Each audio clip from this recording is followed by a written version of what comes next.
Thank you for joining us. Today is February the 15th, 2023. We are going to be talking about Teen Domestic Violence Awareness Month. We are going to be hearing from Taylor Stommel. She is Black Women Revolt Against Domestic Violence's Youth Domestic Violence Prevention Coordinator. She runs our Youth Advisory Council, which is just starting to be up and running. And without any further ado, I will turn this over to Taylor. Thank you, Pam. So as Pam stated, my name is Taylor. I use she, they pronouns.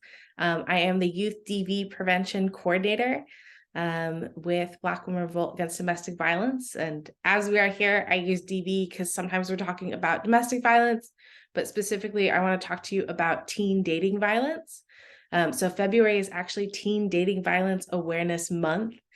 Which is something that even if you work in the domestic violence sphere, you may not be aware of. But the CDC actually reports that 33% of young people are victims of sexual, physical, verbal, or emotional dating abuse. And we really want to address that young people, even as young as middle school, are in their own relationships, do experience what we would classify as dating violence in those relationships. And also, we want to address that they need the tools to talk about it. So one of those things is addressing prevention. So us in the domestic violence sphere normally think of taking adults in as clients, but one of the things we have the opportunity to do working with youth is get them as they're just starting to date or as they are starting to watch their friends or their peers date, be that same grade peers or older peers, to talk to them about what they should be expecting in a healthy relationship and what they should be on the lookout for in an unhealthy relationship, and how we can give them tools to be better friends and partners. And the hope with that is that later on down the line that we have people who are either able to recognize sooner that they're in an unhealthy or an abusive relationship and get the tools they need to get out of it, or even to stem the flow of those relationships altogether. So that sort of gets to our first point, which is why youth prevention. It's really important that we give young people the tools they need to make good decisions for them and their health and their friends. And it's not something they're always able to do given the opportunity. We know that health class is not always a number one priority in school and with all the other curriculum they have going on. And also that it might be awkward to have these conversations with friends or family, or we don't know where to start. That's one of the advantages of working with Black Women Revolt, is that we're a community-based program for dating violence prevention. So we're not a school-based program. It gives us the opportunity to sort of encompass family, friends, community level in prevention, and not just teens with their friends at school or their classmates. I also do want to share that when we're talking about teen dating violence, it does not impact everybody equally. So young women 16 to 24 are actually 3 times more likely than the rest of the nation to be abused by a domestic partner. And that it does have a real impact on things that we don't consider beyond their school. So similar to what we would look at with adult survivors. So we are also looking at impacts on their grades, impacts on their health. So half of adolescents who report experiencing sexual assault, but also domestic violence, report an increase in suicide attempts. And only a third of them report that they've spoken to anybody about it, right? So that also says that we need to provide young people with resources of where to go beyond their school if they wanted to talk to somebody, and opportunities to discuss what they're experiencing with a safe adult, so they can make decisions about how to take back some power in their own lives, whether or not they're feeling ready to leave that relationship at this moment, or they're just exploring opportunities. I do want to highlight before we continue that I know sometimes we have this understanding that relationships with minors, not just 14 to 24, but minors specifically, don't have serious DV. That's not true. Actually, domestic violence is a leading cause for why young adults do end up in the ER. So I do just want to put that out there, is that just because somebody is young does not mean that we aren't talking about extreme consequences of domestic violence. Although I know from speaking with our YAC that I do really want to talk about, things that we don't necessarily think of as abusive, but also unhealthy. So texting, financial, that kind of stuff. But before I get to that, if you guys would like to introduce yourselves and where you're from, I'm going to popcorn to Pam first. Hi, everybody. I am here with Black Women Revolt Against Domestic Violence. I am the co-executive director, and I currently am not working with youth, even though I do see our 2 interns. I am looking forward to getting back and working with parents to talk about Teen DV, though. I'll pass it back to you. Okay, and then Teresa, if you want to introduce yourself. Hello, everyone. Can you hear me okay? Okay, great. I am Teresa Long. I'm a staff attorney at Bay Area Legal Aid's Domestic Violence Unit. Thank you. Okay. Jada, if you want to pop yourself in. Hi, everybody. My name is Jada Manuel. I am the Survivor Success Specialist with Black Women Revolt Against Domestic Violence. I'll pass it back to you, Taylor. Yeah, and then Kendall, if you want to pop in and introduce yourself real quick. My name is Kendall Aubrey, and I'm an intern with Black Women Revolt. Thank you guys for all saying hello and for being here today. So I am super excited that we have physical interns in the building, Kendall being one of them. So the goal of having our Youth Advisory Council is, one, to provide youth with some education they can bring back, in this case, college campuses for both of these young individuals, to talk about what goes on their campus, what resources they're aware of, and what kind of education they wish they had as younger people in college and also in high school, so that we can really make sure that when we're doing outreach, that resonates in what young people want to talk about, right? So one of the pieces of feedback we get, and it's really important to us at Black Women Revolt, is that intervention has to be intergenerational, right? That people want to talk about maybe things they experienced growing up that they want for themselves, and also things they wish they could do differently. That witnessing unhealthy relationships growing up was a thing, or that they don't feel like if they had to bring it up with their parents, they would know how to start that conversation. Also talking about that school intervention programs might tend to place a focus on physical and sexual violence, which absolutely is a part of domestic violence, both adult domestic violence and teen domestic violence, but that sometimes we miss warning signs because we don't talk about things that might first occur before that violence get physical or sexual. And also that there are other forms of manipulation that, even if it never escalates to physical or sexual violence, are equally damaging, right? So talking about manipulation, talking about isolating, talking about bombarding somebody with text messages, or restricting somebody's ability to apply or keep a job or access education, or taking that money. Those are all things that also should be addressed, along with, like, we just don't get physical with people that we're dating. We would prefer you don't hit them. I think most teenagers are aware of that as an expectation, even if they aren't always sure of the tools that they need to make sure that doesn't happen in their lives, right? The other thing we need to address is that peers are a major influence group, right? So with young people, peers have the ability to set the tone for what's expected or what's normal or what's accepted. So making sure that we have the opportunity to not just educate multiple young people, but make sure that we reach people who are influential in their group of friends is a really important part of setting a standard for people recognizing, hey, this is kind of going on. Maybe that's a warning for us. Maybe we don't tolerate this as that group of friends. Maybe if you treat your partner like that, you aren't welcome here. Or, hey, are you okay? Right? So setting that up as an expectation.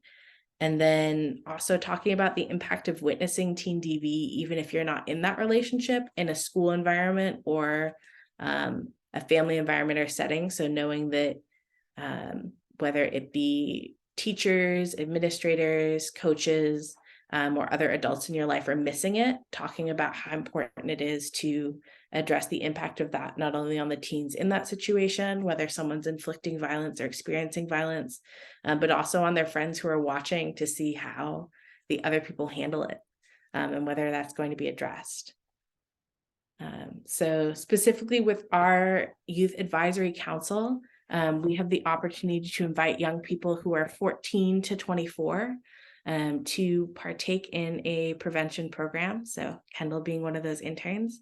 So we are having them meet with us a couple of times a week. And one of the things we're talking about is what they wish they had provided for them, but also looking at designing materials. So Instagram outreach, those sorts of things that resonate with young people, because we know things go pretty fast, and we have the opportunity to miss in terms of like songs, or I was referencing with high schoolers yesterday what celebrity couples they considered to be good influences and bad influences. And some of them, if they'd not been brought to my attention, I would not have looked them up, right? So the importance of making sure that we have real live high schoolers and real live college students to check in with to make sure that our references are current. I'm not using Twilight as a reference anymore, right? All of those things. The other really cool thing is that we have the opportunity to link it with other things that our young people are passionate about. So we're talking about domestic violence as gender-based violence. We're talking about domestic violence as a public health issue, as a social justice issue, and giving them the opportunity to talk about how that links with other things that they're interested in, be that maternal health outcomes, be that our criminal justice system, or even police response in particular, when we're talking about how they might experience or imagine people in their community experience domestic violence, not just as American female identified women, but also as Black women, right? Yeah, and the other thing I want to highlight is we have a YAC intern who's not here today, who's really passionate about reproductive justice. And we've talked previously with some of our community-based organizations like Homeless Prenatal about the impact that dating violence has on your reproductive choices. And young people who are involved in dating violence are actually 6 times more likely to experience teen pregnancy, right? So being in a domestic violence relationship has severe and profound influences on your ability to make decisions about your own reproductive health, and the kinds of decisions you would like to make for yourself and your children and your family. Yeah. In terms of talking about experiences with teen dating violence, one of the things I wanted to bring up is that sometimes when we talk with minors, they're not aware of how laws apply to them, especially as people who are under 18 and have different rights than full adults. And also just not knowing whether or not domestic violence can apply to someone who's not in a marriage or living with their partner. That's come up with schools. Also, young folks not knowing what sort of rights they have in a school environment to make sure that their education is protected under Title IX, or what they can ask for if they don't want to make a police report, but they still want to feel safe. Are there any questions so far? I don't have a question. I would just say this is good information, and as always, it seems like a lot of people who need to be in the room are not in the room. I'd like to, I guess, kind of look at things and talk about things that parents might need to be on the lookout for with their teens who are dating, even if sometimes parents don't even know that their teens are actually dating already, but things that they might notice or observe that might give them a red flag about what's going on in their child's relationship. Yeah, absolutely. So Pam, you bring up such a good point, and this is something that I've heard reiterated with our youth as well, which is that if your parents have set an expectation, or your guardian has set an expectation that they don't want you dating, that they don't want you sexually active, that's a concern, that if something bad were to happen or you were to have a worry, that you felt like you couldn't bring it up with them. It's a lot to bring up in one day of like, hey, I know you said I shouldn't be dating or sexually active. I am dating. We are sexually active and we have a problem, right? Something has gone wrong and I am scared or surprised or hurt and I need your help. That's a big conversation to have in one day for anybody, much less someone who is under 25, right? So it is important that you set that expectation as a parent that, hey, I would like you to wait to date because I know you're going to make different decisions after you're 16, after you're 21, after you're 25, then you're going to make it this age. But at the same time, if something comes up, right, I am here for you, right? I will pick you up if you need to be picked up. I will make sure you're safe. We can deal with this afterwards. If somebody is looking for warning signs, the National Domestic Violence website for teens is loveisrespect.org.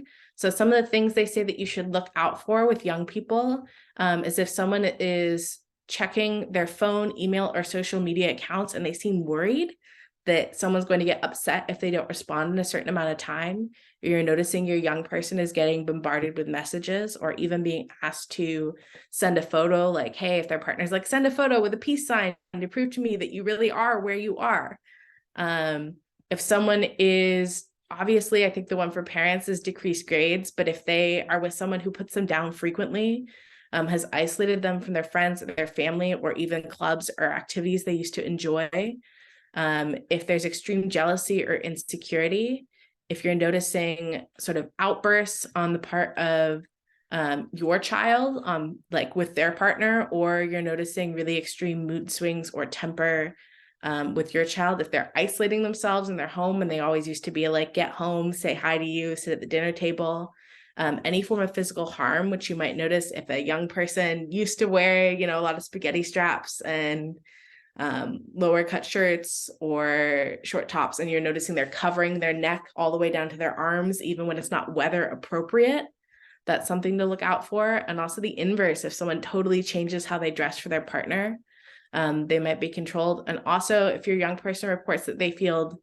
pressured or forced to have sex or be sexually active or send pictures, those are all things to be on the lookout.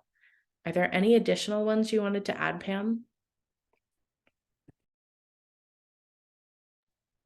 No, you kind of led someplace that could take us into a rabbit hole with the change of dress. And I thought of also teens are inadvertently getting involved in sex trafficking by being in relationships that are starting as domestic abuse. But that's a whole nother topic that we're not covering today. And that is one of those really wonderful moments where we are part of a group of community-based organizations. And there are organizations who specifically work with teens who are at risk of trafficking. And that is a wonderful moment to call in a colleague who is an area of expertise and a wealth of time and effort that is just beyond what I can provide to a young person in that situation. So if you have a young person and you're not sure, we would encourage you to contact a domestic violence agency or a program like Love Never Fails Us or Missy in that situation. The one thing I do want to bring up with parents in terms of identifying red flags is also how to document abuse, including something that's like digital or physical abuse. So that might be taking photos of text messages, right? If you are the adult on your child's phone plan, you can most likely access their messages. That being said, I would let them know you're doing it, right? If someone is being controlled by their partner or isolated, I don't think you want to end up inadvertently putting yourself in a position where it feels like you're doing the same thing, right? But someone who can print out email or call logs that might contain evidence, making sure those have the date. So printing out or taking photos of text messages or even Snapchats, even though those are designed to disappear. WeChat is another one that some young people use. Printing those photos of social media as evidence of abuse. So that can be a threat of violence, admissions of abuse, or even photos, and making sure to record voicemails with time and date. And these are things that you can either bring with your child to their school to make sure that they feel safe in their school environment and accessing their education. because under Title IX, your child is actually not supposed to be asked to move their class. The individuals who is hurting them, even if they attend the same school, are supposed to be asked to move their class. This is something you can help access assistance with by contacting your school directly. And if that's not something that goes forward, you can contact an outside agency like us, or the Title IX office for the city. The other things that could be a factor is whether or not you feel safe with your child at the same school with that individual. That individual can be asked to move. And this is something that continues even onto college campus, although it's a little trickier, especially if we're looking at a private institution, to make sure your child has access to their education and feel safe coming and going. Another thing you can help set up, and loveisrespect.org again, or a local DV agency can help you with this, is a safety plan, right? Which is this idea of, how does your child get to school? Is there someone they should be checking in with to tell you that they're arrived there? Do they bus with a buddy? Should they be changing their route? Does this person happen to show up at their work? All of these factors that can help them be safer in their day-to-day life, whether or not they're still in a relationship with this person or they're ready to end that. Which once again is the decision that you can advise as a parent that you would like that they leave. But ultimately it's giving them the tools and the power to make that decision for themselves.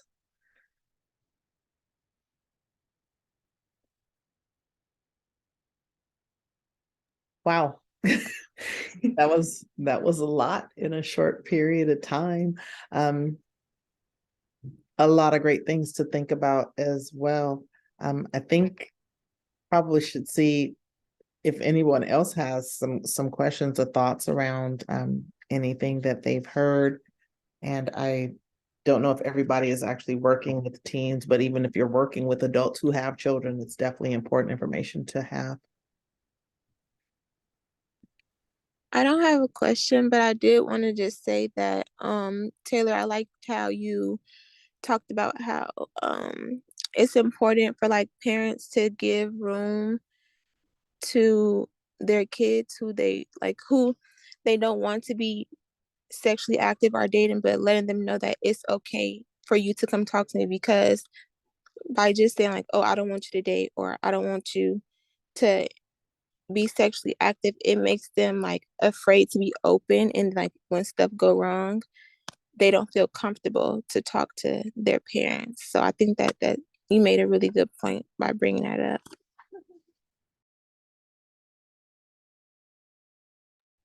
Yeah.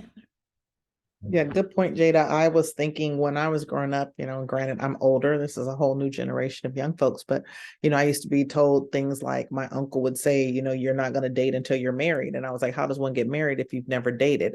But, the door was always open with my mom to have the conversation. But now I do know between children who are in foster care, children who are being raised by grandparents or aunts and uncles, sometimes they don't have that rapport or space to have conversation with the adult in their life. And so what type of resources or where would we refer them other than our youth advisory council? Who do we refer people to, or teens to? Who do we refer teens to go to if they don't have an adult that can assist them with having these kinds of conversations? Yes, I think an opportunity we have with the work is to sort of identify adults, be that in schools or community-based organizations, who are willing to have these conversations with young people, and the ability to do that warm handoff. So, hey, I know so-and-so is the social, emotional, behavioral wellness coach at your school. I know they have some experience with dating violence situations. They're on your campus every day. Here's their name. Have you been to their office? We can go with. And also identifying safe spaces for them to be in. So some of our work involves connecting with community centers. So like Booker T. Washington, or the LA Hill Hutchins. I know we also have APILO and Lyric. 3rd Street Youth and APILO both have youth opportunities. APILO also has a youth advisory council, whereas 3rd Street has Programs are a little bit more age specifics, like 12 to 16, 16 to 18, and then 18 to 24 in terms of work readiness. So they don't want to just hang out and talk about health and dating and sexuality. They can also hang out and learn about nutrition and cooking, but it's cultivating spaces with adults that are safe to have these conversations, even if you can't do so at home. Right. So that's part of the job, is knowing where are safe places for young people to be after school or during the summer, because we're looking at summer 2023 coming up. Where are those programs that young people can be? Where are spaces where young people don't have to pay to enter them? And what kind of adults or mentorships there do they have access to? I appreciate that Pam also brought up 3rd Street, because it's also really important to acknowledge that access to healthcare is something that can come up in these situations. So it's knowing places like the City Clinic or 3rd Street where young people, or even the Balboa Teen Clinic at Balboa High School, where youth have the opportunity to access healthcare or reproductive healthcare without necessarily needing their parents' insurance if they feel like for some reason that's something they're not comfortable bringing up.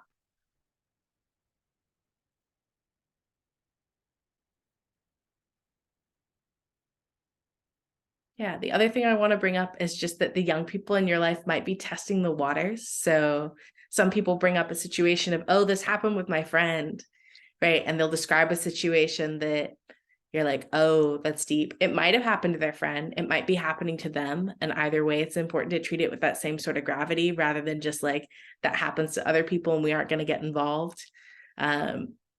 They might also bring up scenarios where we're talking about, if you're watching a TV show together, it's an opportunity to talk about that relationship. If you're listening to music together and you notice lyrics in the car, right? So I broke down, we're talking about Love the Way You Lie with Eminem and Rihanna, which again, dated song, but when you slow it down and listen to the lyrics, even though it was played on the radio all the time, it does describe a cycle of abuse, and it does describe it getting pretty heavy, right? So the opportunity to talk about that, even though we might play lyrics, or even though you might be witnessing that behavior, that's not what I hope is going to happen for you. And that if it ever happens for you, you can come talk to me. I also want to acknowledge that sometimes parents or aunties and uncles or cousins can offer to help, but in a way that doesn't feel accessible to a young person who really loves their partner and just wants the violence to stop or the abuse to stop, and to have that person back as them on their best day. Because I've heard from young people that maybe they had an uncle say like, well, if someone ever does this to you, like, tell me and I'll come and like run them over with a car. And it's coming from a place of love, but as a young person, you don't feel like you can call for help for both of you. You feel like if you call for that person, they're going to handle the other individual in a way that is physically aggressive and violent, and not actually coming from what they need, which is help. And we've discussed that with other agencies, that can also come from a place of like family honor, of how dare that someone do this to you or to us. And it totally skips over that initial bit with your young person, which is, are you okay? That is such a good point. And I'm probably going to sound like I went off on a tangent. Sometimes even the classics that our kids read in school don't contextualize conversations around this. I think about when I first read I Know Why the Cage Bird Sings, and Maya Angelou and her experience of being assaulted, and how when she told, the person disappeared. And and then the cycles of abuse that she witnessed within her home growing up. And I thought about sometimes even the literature that kids are required to read in school, there's no context around that. And so it could be technically perceived as normal. It also perpetuates those cycles of violence because, again, it's seen as normal. And there's no context given when reading the book. It's just like, it's a classic, read the book. And if that's something you're experiencing or they've witnessed in their home or in their neighborhood, it's normal, right? And no one ever deconstructs that with teens, because we tend to look at them as, that's not something we need to really address with them at this age, but they know so much more than they did when I was a kid. And they experience so much more than I did when I was a kid. And that was just interesting. It stood out for me when you started talking about that, because families will go after people. That's how we have the Hatfields and the McCoys. Somebody did something to somebody in this family, and now this family's at war with that family. And we don't think about what were the origins around that, what was the context around that. And here we are years later with feuding families, and it doesn't provide a safe space for children to feel like I can say this happened to me or I've experienced this, and how they want help. And it might be something as simple as they want whoever it is that's harming them to stop harming them. That doesn't make them not love that person. And it's the same way with adults. So why would he expect it to be different with children? Yeah, absolutely. I think, as Pam said, sometimes we trivialize the feelings or call it young love or puppy love. And it's not going to be helpful in the moment bringing it up with that young person that you consider what they're experiencing puppy love. And it really does eliminate the fact that you feel so deeply as a young person. And even as someone in an unhealthy or even an abusive relationship, you do have to keep that in mind, that that's something they're still experiencing and processing for that person. And they don't have the same experience that we have as adults of having multiple relationships, or maybe navigating the first big breakup with a friend or the first big breakup with a partner, that allow them to get that extra perspective that might help an adult in that scenario. The other thing I did want to address is that talking about, we brought up trusted adults, but the idea of talking about the possibility of change in teen relationships, right? When we do this prevention work with young people, Black Women Revolt Against Domestic Violence does not work with perpetrators of domestic violence. So we work to support the individual and the family who've experienced domestic violence, whether they're currently in that situation or they're down the road and they're healing. But we have community partners that do, right? So there are batters intervention classes. So they will specifically work 12 to 18 months to encourage people to change how they treat people in private and examine why it is that they have gone to the lengths of being controlling, because relationship abuse is all about control over your partner, why they've gone to those lengths.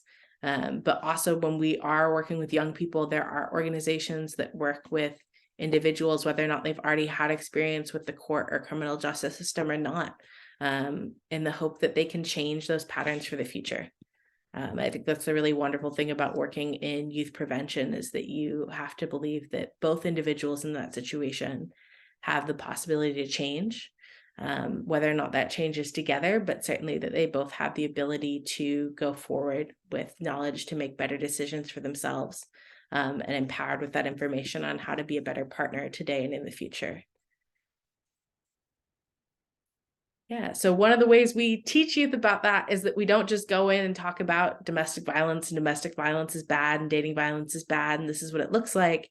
You actually explicitly have to talk about what a healthy relationship is and how we model some of those behaviors.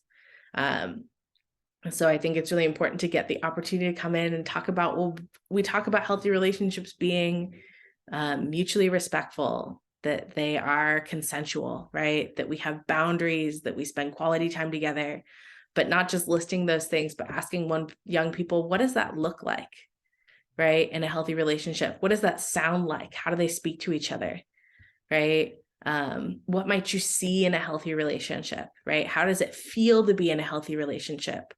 So breaking that down further, so young people are better able to identify what that looks like and what it doesn't look like. Because I think sometimes when we just talk about things you don't want to happen, we miss those little things that individually might not feel good for somebody, because everybody's different. Yeah, so we have the opportunity, once again, with those healthy relationships curriculums, to go in and sort of break that down in activity, not just hand a young person a sheet, with existing after school programs, to really give young people the ability to imagine the possibilities for themselves as individuals and in relationships, in a positive future, and not just, I hope this never happens to you in the future.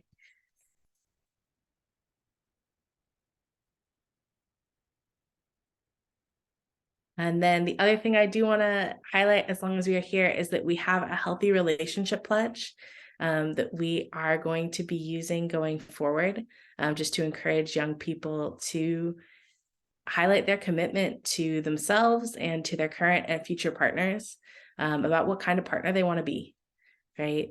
So that is something we will be sharing out with our community partners, and we encourage you as a provider to read over it and sign it, and also that you can bring that out as a tool with your young people to say, these are things you should expect that you should bring to the table as a partner, right? And then ask yourself the question is your partner giving that back to you? Just as a tool that we want to ask all young people to highlight what they can do, because often in this world, it feels like there's a lot we can't individually do, but there's a lot each person can do to promote healthy relationships. And as we said, your biggest influence as a young person is your friends. So people are looking to see what not only the adults in their lives are doing, but also what their friends and peers are doing. And that's why we felt this healthy relationship pledge was an important tool for college campuses, and also the other young people we work with. Yeah, and then the last thing I want to plug as we wrap this up for today is that going forward, we're hoping to connect with other youth programs and prevention programs in the city and make sure that for next year with San Francisco specifically, that Teen Dating Violence Awareness Month is something that DV agencies are more aware of, and give tools so that we can talk to obviously adults who've been in DV situations and have children, and they want to talk to them about how not to repeat that cycle, but also just to acknowledge that there are young people who need to hear that you have services and that there's support out there. And we feel it's really important that we acknowledge that unfortunately some of our clients are 14 to 24, and they deserve the exact same attention.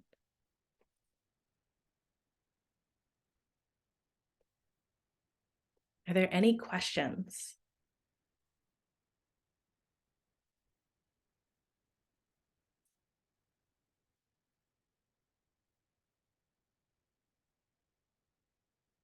Or comments? If you had a situation as a young person growing up that drew you to this work, we would love to hear about it.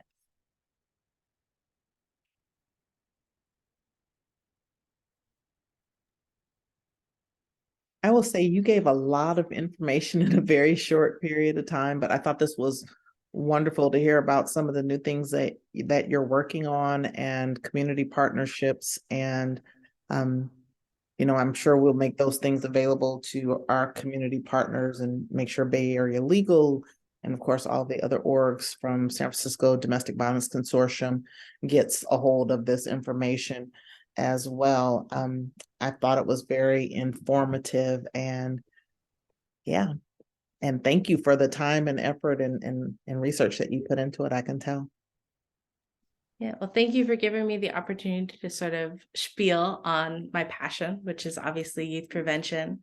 And also, if you are a community partner listening to this and you have services for youth, we're looking on better identifying community partners that do serve 12 to 24. So if you have some of those and we're not already aware of them, please do be in touch. And if you have a young person who's interested in learning about our YAC, you can email me at taylor@blackwomenrevolt.org, and we'll make sure to include that information as well. Thank you, Taylor. Yeah, I was like, Yeah, you did great. this was great.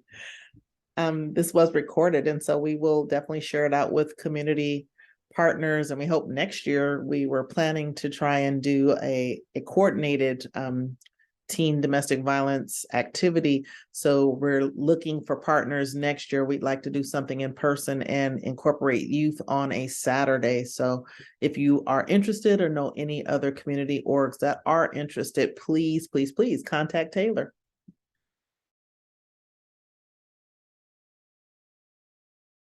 Otherwise, thank you so much for being here today, and we hope to see you at a future crucial conversation. Thank you, Taylor. Bye. Thank you. Taylor, if you can make me the host so I can end the recording. Yes.